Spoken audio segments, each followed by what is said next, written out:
Have this part that deals with confirmation of the start of Ramadan. How do we know Ramadan starts? And this is a mega problem worldwide. Every single year, couple of weeks before Ramadan begins, should we have a united sighting or not? Why do Muslims differ? Why do they have celebration of Eid on different days and not on the same day? Why do they not fast on the same day?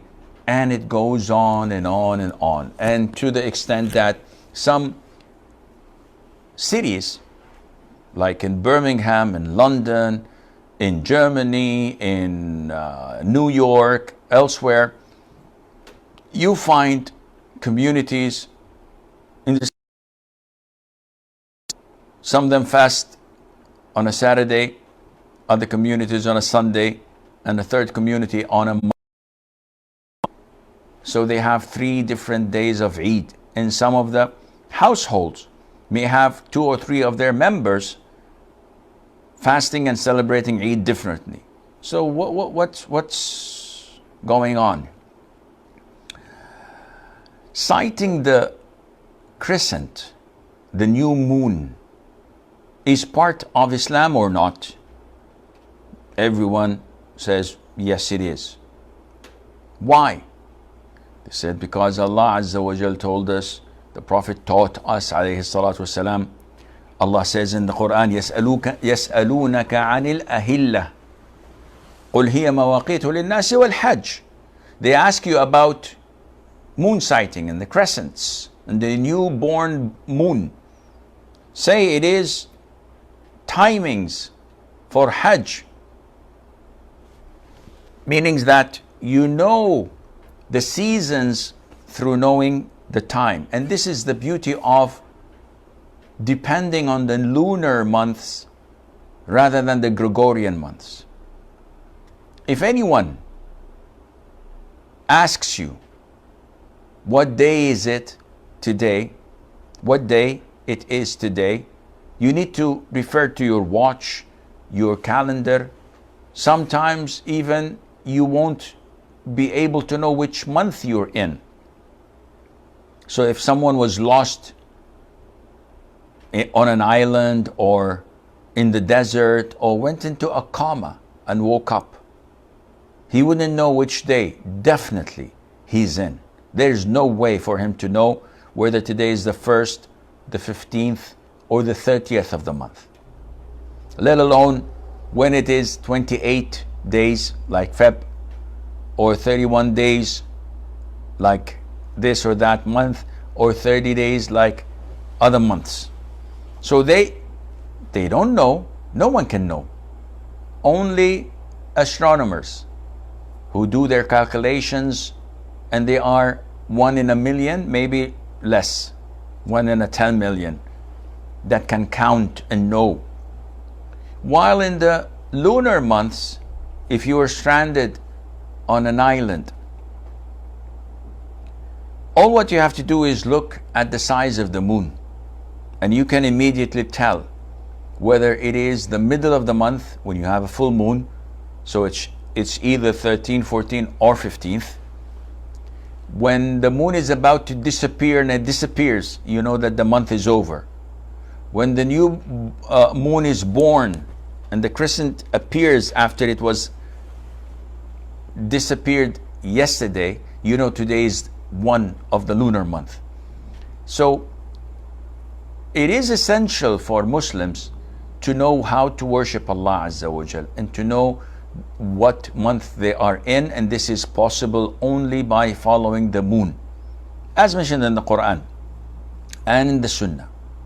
So we all agree that moon sighting is needed to know what day of the month we're in and which month this is. No one differs about this. The problem is when it comes to different countries, as we do not have one Islamic ruler that rules all the Muslims, unfortunately. So each country has its own sovereignty. They have their own ruler their own imam. And the Sunnah tells us that each region has their own sighting, as each region has its own prayer times. So if I'm in Saudi Arabia, I'm in the capital of Islam, I'm in Mecca, and we're praying Maghrib. Why did we pray Maghrib, by the way? Because the sunset. So can people in Malaysia, in Kuala Lumpur, 5 hours from us, pray Maghrib with us?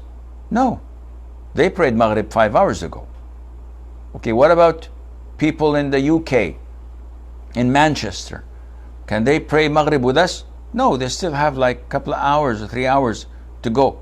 The sun is in the middle of the sky. So you cannot unify prayer times, and hence you cannot unify fasting of Ramadan, because this requires sighting of the crescent. And this is problematic, but if people learn how to circle and unite with their Islamic authorities, we wouldn't have any problem. So there are Muslims in Kenya. Do they have one Islamic authority, or they have like gazillion groups? Each one claims to be the authority of the Muslims there. We have Muslims in Birmingham, UK, not Birmingham, Alabama. So what is happening there?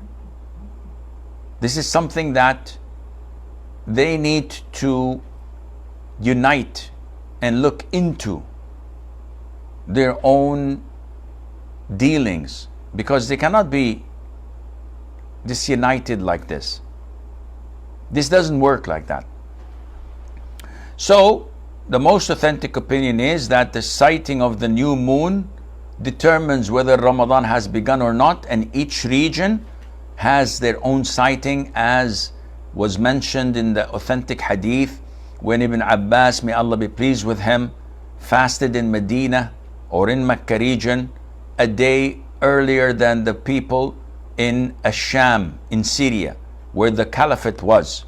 So the Muslim ruler was a day earlier, and he did not follow that, and he said that this is the sunnah of the Prophet ﷺ, to abide by each and every one of their sighting of the new moon. And you start to fast either if you sighted it yourself, or someone you trust came up to you and said he sighted it, or the whole community is fasting it. So in so many cases, in like 99.9 cases, we never sight the moon. It is someone else who does and testifies, and the court accepts it. So if the whole community started fasting based on that, this is a valid thing to follow them. And the Prophet ﷺ ordered us to fast when we see the crescent. There are two ways to begin fasting Ramadan: either by sighting the moon, or by the completion of the month of Sha'ban into 30 days. Because the Prophet told us that the month is this, let me see, okay, this or this. The month is either 29 days or 30 days. In Islam, we don't have 28 or 31. The days are either 29 in a month, a lunar month, a Hijri month, or 30 days. So when it's 29 days, everybody goes out, try to sight the moon. If they fail to sight the moon, simply because they couldn't see it, or if there were clouds, or it was a sandstorm that prevented people from sighting the moon, the default becomes that tomorrow is the 30th of the month, and we are obliged to fast. And then by default, the day afterwards would be the 1st of Shawwal, the day of Eid. And This is what the Prophet instructed alayhi salatu wasalam. When it comes to the number of witnesses testifying to have seen the moon, it's an issue of dispute among scholars. Some say that it is required to have 2 witnesses seeing and sighting the moon. And some say 1 is sufficient, and it's an issue of dispute. What counts is what the Muslims authorities follow in your country, and Allah Azza wa Jal knows.